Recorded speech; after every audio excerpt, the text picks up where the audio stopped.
Welcome everyone. So we're making the burrito bowl. I'm going to start off by cooking my red kidney beans that I had soaked overnight, and you can totally script this part if you're using a can, but I was using the dried beans. So I'm going to pressure cook them for 10 minutes, and in terms of spices, I'm adding salt to taste, roasted cumin powder, coriander powder, and I will give the full recipe in the description box.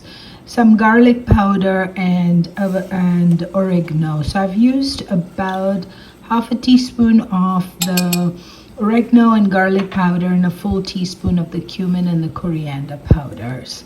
I will add some paprika as well, and about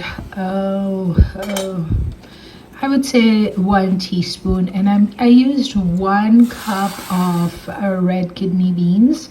So I'm going to add 1.5 cups of water, and then pressure cook this on high till the first whistle, and then on medium for about 10 minutes. And you can use any kind of beans, the black beans, garbanzo, the chickpeas, and we like the red kidney beans, so that's what I'm using. And at the same time, I'm going to start off my brown rice that I soaked for a couple of hours. And so I'm going to bring the water. So I'm making 1 cup of brown rice, and these are all for about 5 to 6 people. So I brought my water up to boil. I added some oil and salt in it, and that's all that the rice is going to get. And once I add the rice and bring the water up to boil, I will lower the heat and simmer it for 20 minutes. And after 20 minutes, I will discard all the excess water.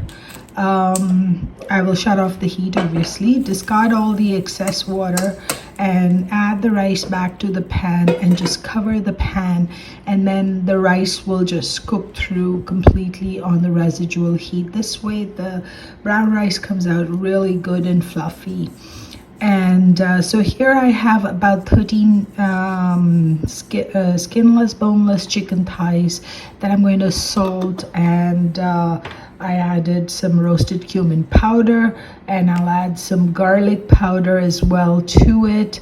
And this, here I'm just adding, and I took out 1 piece for my granddaughter before I added the paprika. And now I'll move I had washed and sort of dried the chicken thighs as much as I could, and so I moved. Here's the piece for my granddaughter. I'm going to salt and add the dry spices on the reverse side as well. And I've got the rest of the 12 pieces for the rest of us in a separate big bowl.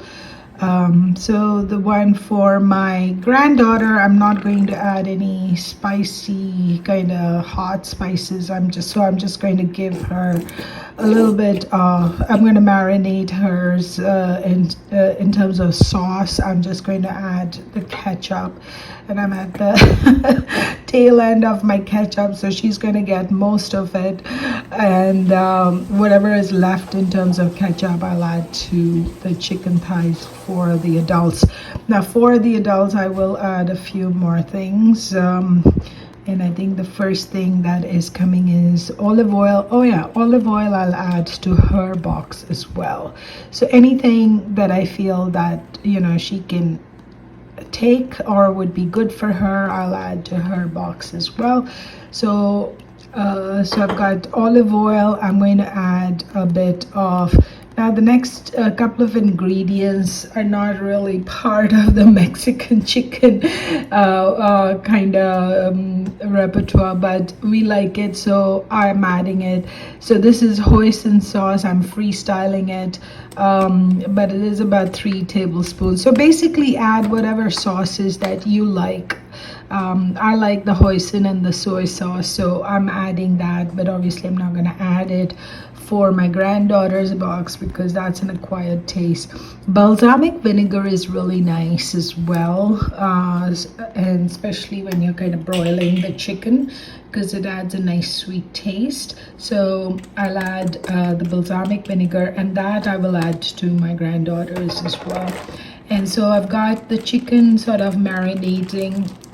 I did this the morning off, and actually I should mention that the red kidney beans and the rice I did the day before because it's better the next day.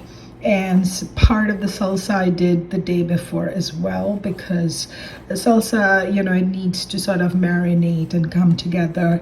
And so for the salsa, I've just got the onions and the tomatoes and with the lemon juice, paprika and salt that I did the previous day. And then on the day off, I'm just adding a bit of freshness to it, to the pickled sort of salsa. I'll add one green chili and a whole lot of green coriander. Of course, I think in the Mexican cuisine they use cilantro, but the green coriander is close enough, and that's all that I had.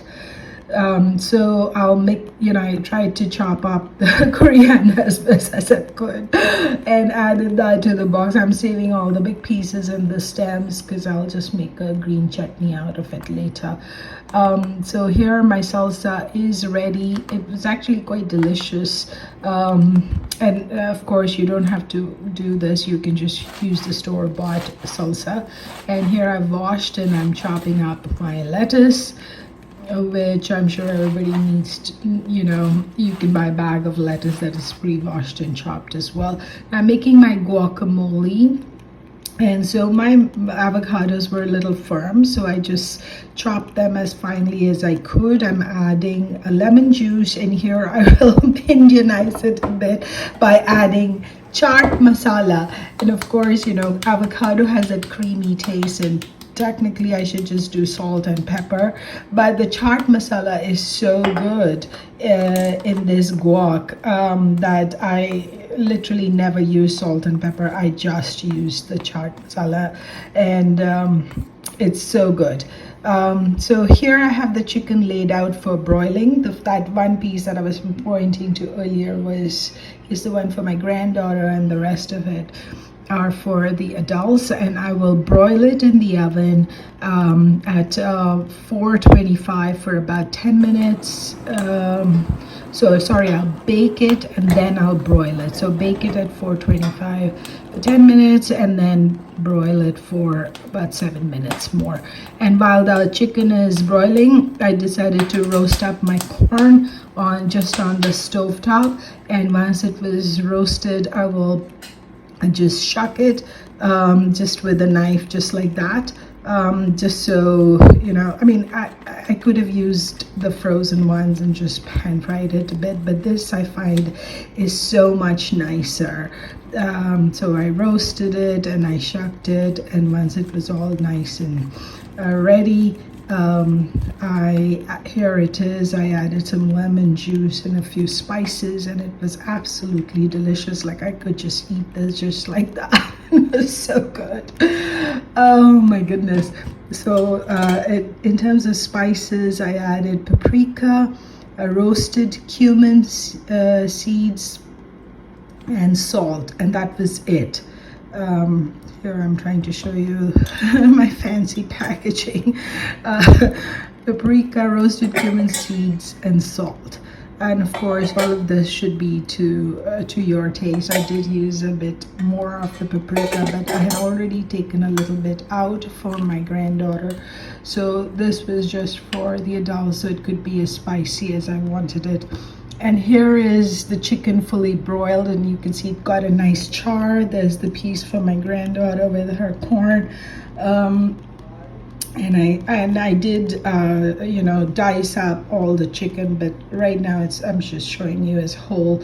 And at this point it was sheer confusion in my kitchen, so I couldn't get a good video of the whole bowl because my husband decided to tease my granddaughter. At this point I had to abandon my phone and come to her rescue.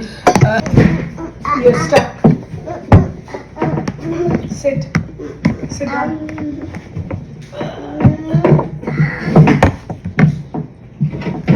Mmm. Mmm. Mmm. Ignore it. I'll give you my food. Those of you who know my husband know that he loves to do that, but then I had to get her down, calm down, and so for that I gave her my phone, and I couldn't get a good video of that full bowl, but because I had just started to take it when this whole commotion broke out, so I just snagged a pic from the beginning of the clip, and here is the full bowl. Oh my god. Once everything was mixed together, it was absolutely delicious. I did add some sour cream and cheese as well, and just to sort of bring it together, it was just amazing. You do need to try it, and if you do like it, like my recipe and subscribe to my channel. Thank you. Enjoy.